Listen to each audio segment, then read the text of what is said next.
انسانوں کی طرح دکھنے والی مخلوق بہت ہی تیز اور بہت ہی چھوٹے ہوتے ہیں۔ کیا واقعی ان مخلوق کا وجود ہے؟ اگر ہے تو وہ کہاں رہتے ہیں؟ زمین کے نیچے یا پہاڑوں یا جنگلوں میں؟ کیا اب بھی ایسا ہو سکتا ہے کہ وہ کسی سنسان یا جزیرے جگہ میں باقی دنیا سے بے خبر زندگی گزار رہے ہیں؟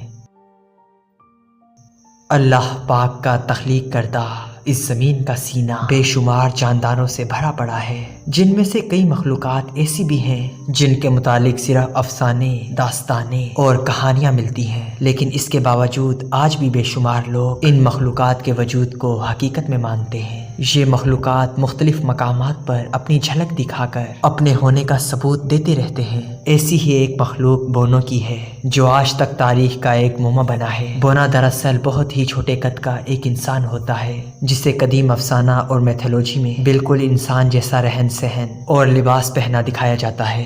محققین کے مطابق بونے ایک ایسی مخلوق ہیں جو چھوٹے ہونے کے ساتھ ساتھ نہایت ہی بدصورت ہوتے ہیں، اور یہ کسی جزیرے میں، دریاؤں میں یا نہروں میں یا پہاڑوں میں اپنی بستی بساتے ہیں۔ ان کی معاملات زندگی اور زندگی گزارنے کا طریقہ بالکل انسانوں سے ملتا جلتا ہے۔ اس عجیب و غریب مخلوق کا تذکرہ مختلف تاریخی ریکارڈز میں ملتے ہیں۔ 4500 سال قبل مسیح میں مصر میں بونے خداؤں کی پوجا ہوا کرتی تھی۔ قدیم مصری ادب، فلسفہ اور شاعری میں بونوں کا عزت و احترام سے ذکر ہوا ہے۔ 21ویں صدی سے پہلے بونوں کو صرف افسانوی اور قصہ کہانیوں میں موجود ایک مخلوق کہا گیا تھا، لیکن حقیقت سے پردہ تب اٹھا کہ جب ستمبر سال 2003 میں آرکیولوجسٹ کو انڈونیشیا میں فلورس نامی ایک جزیرے میں ایک غار میں بونوں کے ڈھانچے اور باقیات ملے۔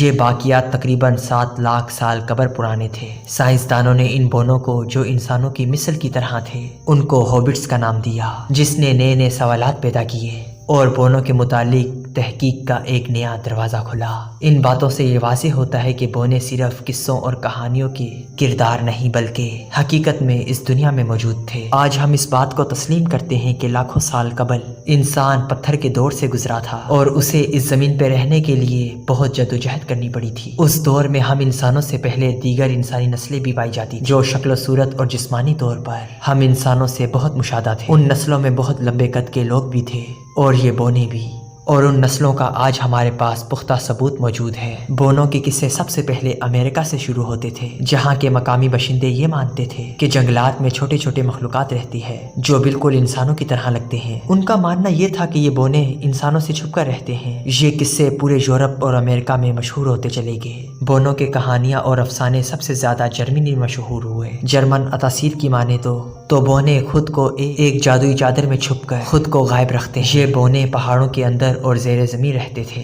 اور ماہر کاریگر ہوتے تھے۔ وہ لکڑی کے ساز و سامان کو بہترین شکل میں ڈھال کر بنایا کرتے تھے۔ قدیم نارتھ میتھولوجی کے مطابق بونے زہر زمین چھپے ہوئے خزانے کے محافظ ہیں۔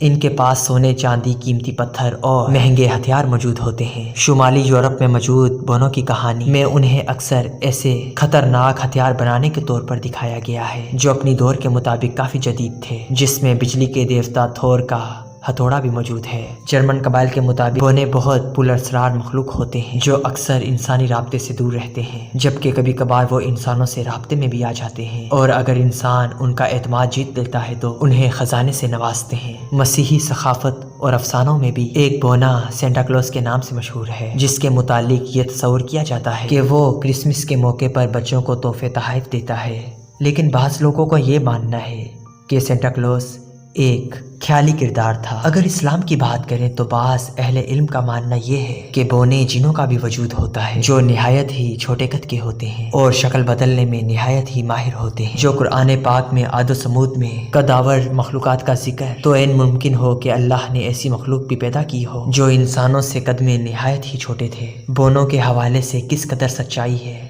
یہ اللہ ہی بہتر جانتا ہے، لیکن ان تمام واقعات سے بونوں کی سچائی اور ان کے ہونے کا پتہ چلتا ہے، اور کسی بھی طرح ان کے وجود کو جھٹلایا نہیں جا سکتا۔